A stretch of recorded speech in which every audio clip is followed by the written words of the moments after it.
Oi, gente, estou aqui no Café com Verdade. Toda sexta-feira, você sabe, a gente está aqui com as notícias políticas de Fortaleza, do estado do Ceará e, por que não, do Brasil. Eu sou Thiago Lima, tenho o prazer e a honra de estar com vocês aqui. O pessoal que está perguntando pela Bianca Saraiva, você sabe, ela está ainda numa missão especial da TV Cidade Europa, mas na próxima semana a Bianca está de volta. Vamos juntos para tratar de temas importantes. Hoje estou tendo o prazer de conversar com o vereador por Fortaleza, pelo PSOL, Gabriel Aguiar, que você conhece como Gabriel Biologia. Gabriel, um prazer recebê-lo aqui. Prazer é meu, muito obrigado pelo convite. Então vamos lá, né? Aqui o Gabriel já participou com a gente na rádio, lá é mais hard, né, Gabriel? Aqui a gente vai ter mais uma conversa. Eu queria que você falasse um pouco, você é muito jovem, né? E isso desperta, inclusive, o interesse das pessoas em saber como é que um jovem chegou à política e já está no segundo mandato de vereador. Então, fala um pouco pra gente da sua trajetória. Quando foi que você despertou e disse, esse é meu lugar, eu tenho que fazer isso aqui? Bom, muito antes da política partidária, né, a política institucional, como a gente fala, eu já estava aí há mais de 10 anos na política de movimentos sociais, né? Então, desde a minha adolescência, sempre tive muita afeição pela pauta ambiental, passava o meu tempo que eu podia assistindo documentários, viajando, acampando, né, conhecendo trilhas, lugares assim, e preocupado com o andar das coisas, né? Como paisagens que eu conheci quando era criança já não existiam mais no nosso litoral, já estavam sendo degradadas, então sempre tive essa preocupação, né? E também visitando junto com a ONG SPLA, eu adolescente ainda rodava os interiores, Tauá, Quixadá, né? Pensando soluções agroecológicas para os trabalhadores do campo, né? Isso porque era a função do meu pai.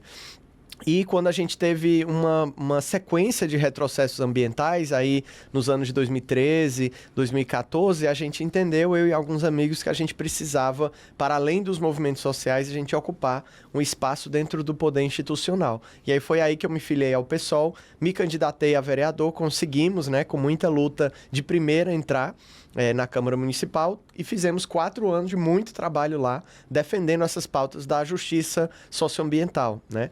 Então, após esses 4 anos, a gente disputou novamente a eleição e conseguimos uma votação ainda mais bonita, né? E que aumenta a nossa responsabilidade para esse segundo mandato, né? Então, foi meio que as pautas e o próprio movimento que nos levou a esse local hoje da política institucional, né? Então, a impressão que nos dá é que você foi muito por o ideal. Sim.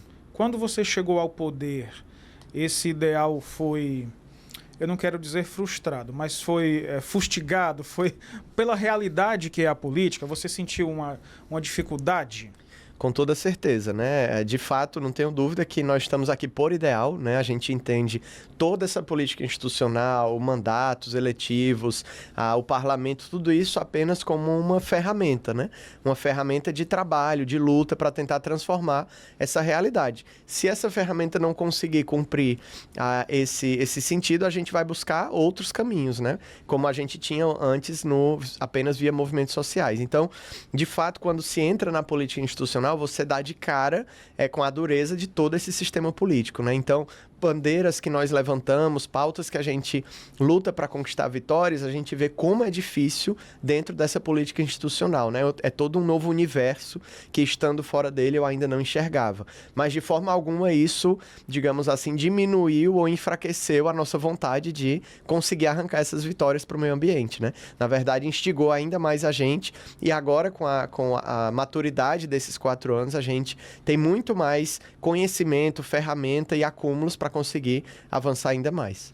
Pronto, é um ponto que eu ia tocar, né? Se a realidade da política, a dureza que é lá dentro, talvez uma selva de pensamentos diferentes, vamos colocar assim, se teria desmotivado. Mas você está falando então que, pelo contrário, motivou ainda mais a você, mas e aos que estão ao redor, os jovens, que tem muitos ideais também. Essas pessoas, o que você diria? Busquem, dá certo? Com toda certeza, assim. Na verdade, quanto mais pessoas acreditarem nesse espaço para disputarem ele, melhor ainda, né? Então, a gente às vezes se sente sozinho nesse espaço da política institucional e outras pessoas que também queiram as mesmas transformações que a gente defende, devem, e inclusive eu ficarei muito feliz dessas pessoas também conseguirem mandatos, também conseguirem ser eleitos, porque a gente vai ter mais gente boa lá para conseguir disputar esses espaços, né? Porque, inclusive, um dos maiores impactos que eu tive quando quando entrei, é porque eu vinha dos movimentos sociais, que são movimentos que atuam pauta por pauta, né? Objetivamente as pautas da cidade, e também da academia, né? Me formei em biologia, trabalhava as pautas da ciência, sempre fui um divulgador científico, né? E a gente estava acostumado a debater o mérito das coisas. E aí, quando chega na política institucional, dos mandatos, né? Da dinâmica de poder partidária, muitas vezes são outras formas de se comunicar, né? Não é propriamente, às vezes, a pauta que é o objeto da discussão, mas uma dinâmica de poder, uma aliança ou um rompimento entre um partido A, B ou C, e a pauta está ali circundando aquela conjuntura, né? Então, nós não, nosso vínculo é com a pauta, né? Quem tiver para construir a defesa do meio ambiente, a defesa do combate às desigualdades, da justiça socioambiental, a gente vai estar junto. E quem quer que seja que ataque essas pautas, a gente vai fazer o enfrentamento, né? Então, nosso vínculo, acima de tudo, é com o que a gente defende. E isso foi um choque, porque essa não é a regra, né? Por algum momento, em alguma situação, você se sentiu desrespeitado, talvez por ser tão jovem? Houve algum tipo de preconceito pela sua juventude e até pela pauta que você defende? O tempo inteiro, né? Assim, a gente tem que lutar 3 vezes mais para conseguir conquistar um espaço, né? Aí a gente tenta fazer isso muito pelo conteúdo, pela formação, pelo conteúdo, pelo que a gente defende. Mas pessoas se referirem a mim no diminutivo, chamar de menino, né? Isso aí ocorreu o tempo inteiro, principalmente no início do primeiro mandato, né? Acho que com o tempo isso foi diminuindo, né? Mas isso, sem dúvida, foi algo que eu experienciei. Momentos que você deve assinar um documento, todos assinarem quando chega e me empula e vamos pro seguinte, né? Então... E aí, como é que lida com isso, Gabriel? O que você fez? O que você faz? Qual a sua modo de sair disso? Você tem que se impor, né? Não levo nada disso pro pessoal. Na verdade, esse tipo de política representativa não é sobre mim, né? Ou sobre A ou B, são coisas bem maiores, né? Então, a gente, em situações assim, se impõe, se levanta, pede para assinar, assina, faz uma fala, né? Sobre isso, mas eu tenho bem tranquilidade e paciência com esse tipo de coisa, porque a gente consegue se colocar a partir do conteúdo do que a gente defende, né? Você se considera um fruto, eu não digo político, mas o resultado se deve muito à rede social? A rede social tem esse poder de chegar onde a política tradicional e os meios tradicionais não chegam? E você, pela juventude, pela vivência da tecnologia, acha que sobressaiu por causa disso também? Com toda certeza, né? Hoje é um erro a gente negar a rede social como uma das, ou talvez até a principal arena política, né? Os grandes debates do nosso tempo, né? Debates nacionais, debates ideológicos, debates da concretude dos fatos, dos sonhos da população, dos medos da população, boa parte disso é diretamente direcionado para as redes sociais, né? Então, é uma arena política importantíssima e que não é qualquer pessoa que consegue chegar lá e compreender as regras desse tabuleiro, né? Então, a gente estuda as redes sociais, a gente analisa os perfis, a gente tenta aprender a se comunicar com a população a partir do que a rede desenha, né? Porque eu estou vindo aqui de 2 palestras. Eu falo na palestra com um determinado tempo para um determinado público, mas na rede social é curtíssima, a atenção é baixíssima, né? Então é um desafio muito grande você conseguir defender as pautas lá. Mas, sem dúvida, a rede foi central para a gente conseguir se comunicar com a população. A gente está recebendo aqui hoje o vereador de Fortaleza, Gabriel Aguiar, conhecido como Gabriel... Como é que eu te chamo? Aguiar ou Biologia? Pode chamar Biologia. O Gabriel Biologia, que está gentilmente conversando conosco aqui um pouco sobre a sua vida. A gente vai já tratar de pautas políticas também. No ano passado, a gente teve uma eleição muito disputada aqui em Fortaleza, a menor diferença já registrada, 10 mil votos, algo um pouco mais, que demonstrou claramente que existe uma divisão a gente está chamando essa polarização, né? Que tem uma turma que pensa uma coisa, outra pensa outra. E a diferença foi mínima. Como é que o pessoal se posiciona diante dessa realidade que tem uma parte da população, quase metade, que não se sente representada pela outra? E a outra do mesmo sentido, né? Existe possibilidade na sua visão, de sair disso, de não ficar preso a essa polarização, e como é? Como é que faz? Bom, acredito que existe sim, né? Na verdade, assim, os resultados eleitorais, eles não necessariamente representam profundamente uma realidade estabelecida e permanente da leitura da população. Às vezes é um detalhe de uma conjuntura econômica, às vezes é um vídeo de um candidato A ou B que circulou muito na cidade e levantou a votação ou baixou a votação de um ou do outro, né? Claro que há uma conjuntura de fundo a ser analisada, mas esses resultados eles mudam completamente, né? Eu cheguei a conversar com algumas pessoas na eleição, algumas eleições atrás, quando seria o Lula e o Bolsonaro, mas o Lula estava preso, né? E as pessoas dizendo, olha, o meu candidato é o Lula, eu sempre votei no Lula, mas como ele está preso, eu vou no segundo melhor, vou votar no Bolsonaro, né? E não votavam no Haddad, por exemplo, né? Então... O que será que explica isso, né? Então, é a comunicação, né? A gente também personificou demais a política. E aí o que a gente vê aqui é muito, não é totalmente, a realidade do município é outra, diferente do país, mas tem muito reflexo de Lula, Bolsonaro, e o tempo todo nisso, a gente vive nesse ciclo, né? Exatamente, isso aí, de fato, assim, a política, ela é um espaço de polarização, né, via de regra. Aqui, na nossa cultura, quem aposta no caminho do meio, na moderação entre os polos, geralmente é pulverizado. Não se dá bem. Então, você tomar posição e ir para um lado ou ir para o outro, geralmente é para onde a gente tem que caminhar, né? Então, hoje a grande polarização é Lula e Bolsonaro. No ano passado já foi Lula e Alckmin, né? Já tiveram várias outras polarizações, mas é o que está posto hoje, né? Então, de fato, não é eu acho isso uma falsa equivalência. Eu gosto de destacar que eu não vejo isso como polos dentro do mesmo campo de análise, né? Eu acho que existem várias linhagens políticas dentro do campo democrático, né?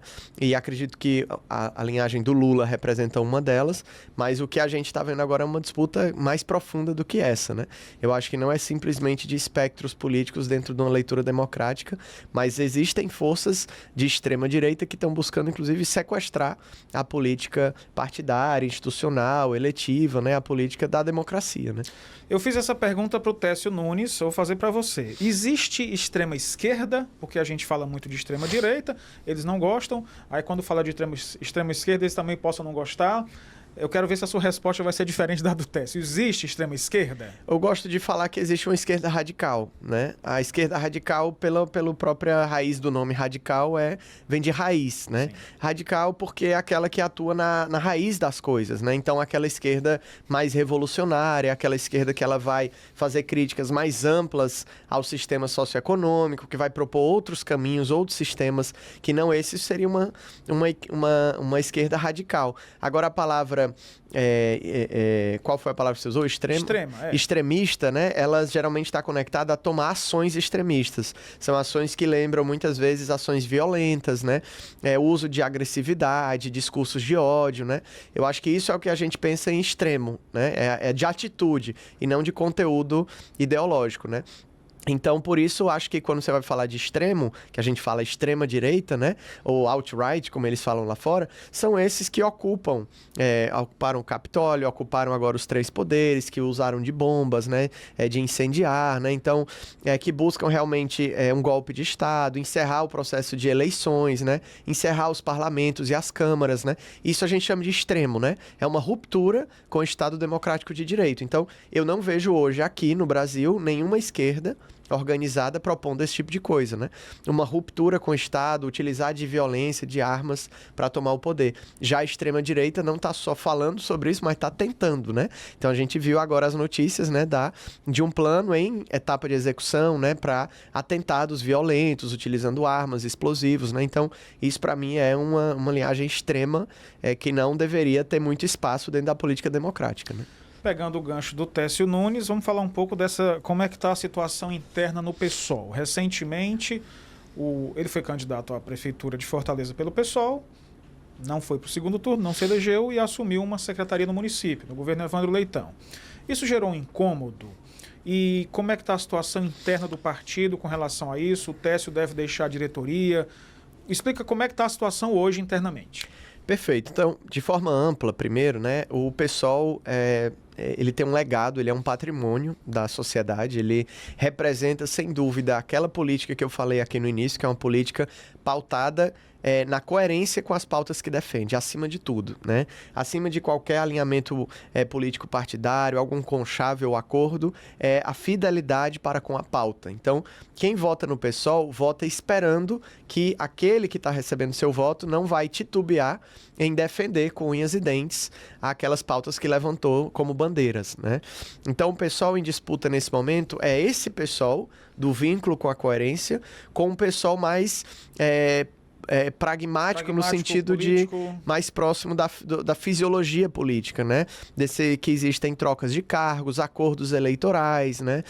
Que você pode negociar, atuar ou não em alguma pauta, você base a sua posição com base em trocas e diálogos políticos nesse sentido, né? É algo que é bem comum, na verdade, isso é a regra de praticamente todos os partidos, né? E até agora o pessoal se diferenciava disso, né? E a disputa hoje que está ocorrendo no PSOL é entre essas duas posições de partido. O partido da coerência com as pautas e o partido mais fisiológico e mais próximo do que nós já temos aí em grande quantidade, que são esses partidos que têm essas trocas, né? Então, de fato, a vida interna do partido, essas discussões não estão ocorrendo, né? Todas essas posições, acordos e cargos ocupados que você se refere não foram dialogados dentro do partido em nenhuma instância, né?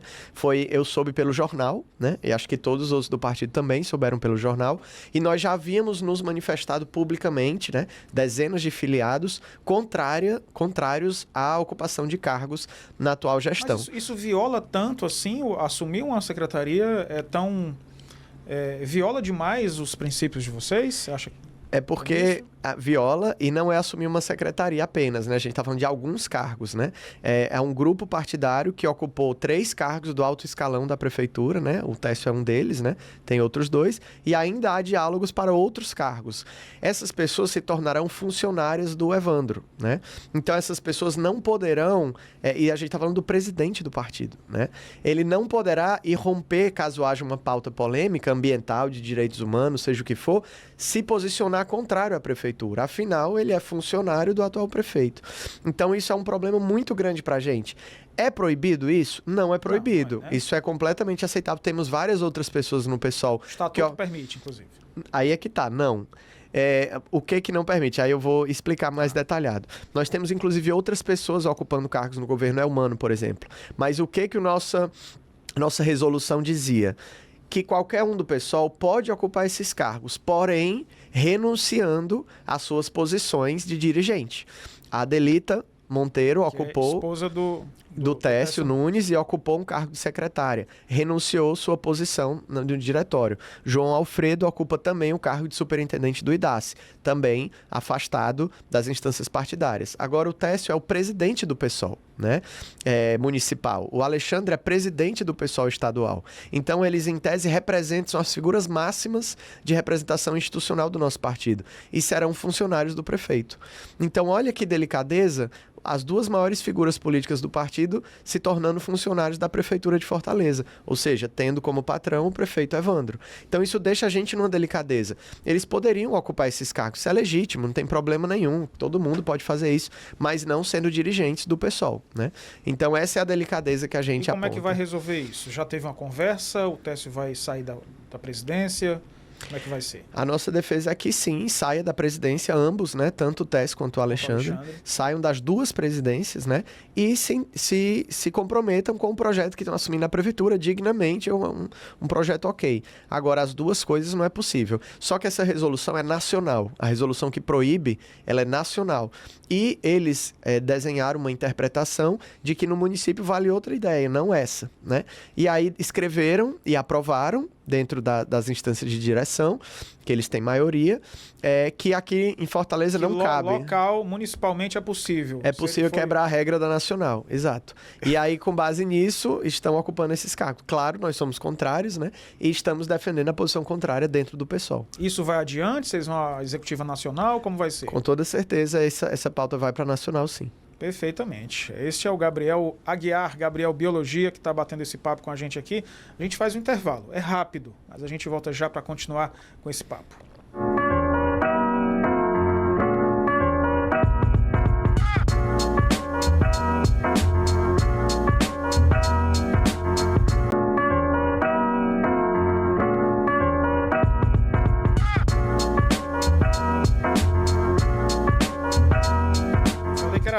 a gente voltou com o nosso Café com Verdade nas plataformas no Spotify e também no YouTube do GC+, com trechinhos que a gente roda na TV Cidade e também na Jovem Pan News Fortaleza. Eu sou o Tiago Lima, estou recebendo aqui hoje Gabriel Aguiar, vereador de Fortaleza pelo PSOL.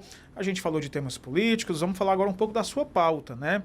Recentemente, 2 legislações, uma foi revogada, a outra não, mexeram muito com o PSOL por causa da pauta que vocês defendem, né? Vamos começar falando da lei que foi aprovada pela Assembleia Legislativa, que autoriza o uso de drones para pulverizar agrotóxicos nas plantações, né? Como é que ficou essa situação, Gabriel? Então, como foi que o PSOL reagiu a essa matéria que veio do governo, da qual o PSOL é base, tem apoio? Como foi essa recepção e agora o que faz? Não tem mais o que fazer? A lei foi aprovada? Bom, primeiro para a população entender, né, do que se trata essa lei. Essa lei, ela autoriza e descriminaliza uma prática que até ano passado era crime, né? Se alguém fosse pegue fazendo isso, seria considerado um crime. Que é você subir drones. Não é aquele drone de filmagem, a gente está falando de drones de 12 metros de comprimento, que levam até 900 litros de veneno num compartimento e sobrevoam quilômetros, né, as plantações, soltando essa chuva de veneno. Em condições ideais, que é no máximo os ventos até 10 km por hora, 70% desse veneno cai fora da plantação e 30% cai na plantação. Isso é em condições ideais. Se passar de 10 km por hora, aí vai para 80% a 90% do veneno não caindo na plantação, indo para as casas, para os rios, para o solo, para as florestas, né? E caindo em áreas, escolas inclusive, porque eles autorizaram em 30 metros de distância da escola essa chuva de veneno. Então, é algo difícil até de pôr em palavras da gravidade que é essa prática, que já é proibida em dezenas de países, né? E aqui também era. Então, no fim do ano passado, capitaneado pelo atual governador Elmano, né, articulou sua base, se reuniu e puxou para a aprovação dessa pauta, que é uma pauta do agronegócio, né? Uma pauta contrária à posição do MST, que era até então o movimento do governador Elmano, né? Contrária à academia, às universidades, à pesquisa científica, aos movimentos ambientais. Então, foi um momento, eu diria assim, de quase que uma ruptura com a trajetória do próprio governador. Então, se colocou de um lado que até então ele tinha sido opositor, que era o lado do agronegócio, desses grandes empresários, né, do agro, e virou as costas para o público que sempre esteve com ele para defender esse interesse econômico. Então, para a gente foi um choque, não esperávamos, né? Isso abalou a relação do partido com o governo? Abalou com toda certeza, né? Com todas, inclusive isso foi pauta várias vezes na Assembleia sobre essa relação, né? O pessoal não era base, né, do governo, assim como não é aqui do município. Mas o pessoal tem uma posição próxima, tem uma relação próxima de uma autonomia, porém a nossa vontade é que o governo dê certo, né? A vontade é que a prefeitura dê certo, né? Nós elegemos essas pessoas votando nelas, né? Fazendo campanha e se opondo à extrema-direita, né? Então, o que a gente quer é que dê certo. Então, já trabalhamos pelo bem dessa política e não para que ela vem a ruína. Então, sem dúvida, estremeceu, porque foi uma mudança drástica de posição. E hoje esses drones estão voando já, né? A gente já está recebendo diversos relatos de várias comunidades. E você pergunta se tem outra etapa, né? Qual é o próximo passo?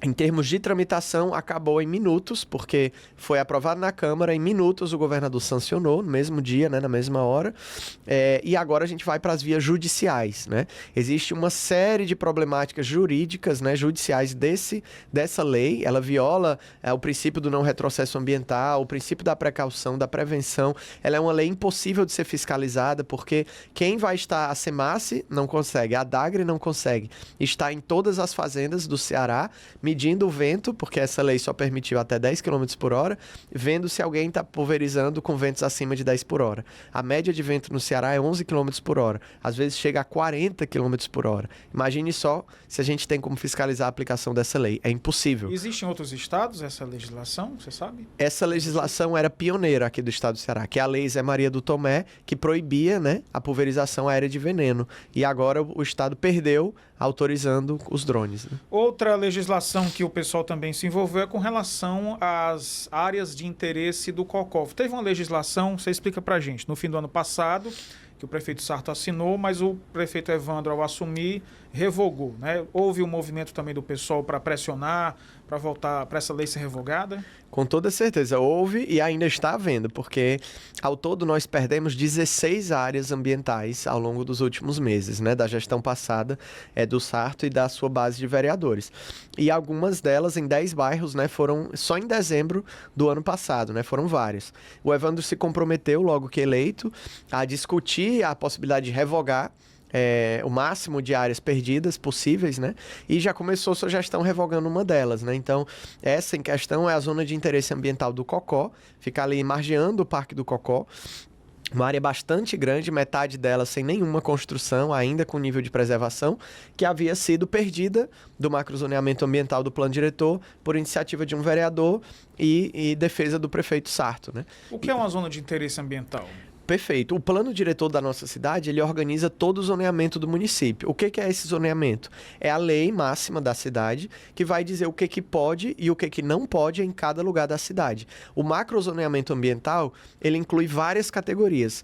Zona de preservação ambiental, zona de recuperação ambiental, zona de interesse ambiental, zona especial ambiental, e nesse caso era uma zona de interesse ambiental, que restringia as construções para preservar a natureza do entorno do Cocó.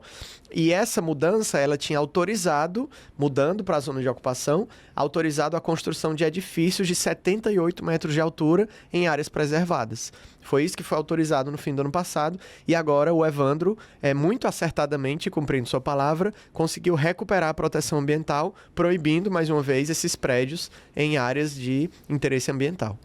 Tá explicado, então. O pessoal nasceu lá em 2005, acho, 2004, 2005, né? Vou chamar de dissidentes, pode? Pode, claro.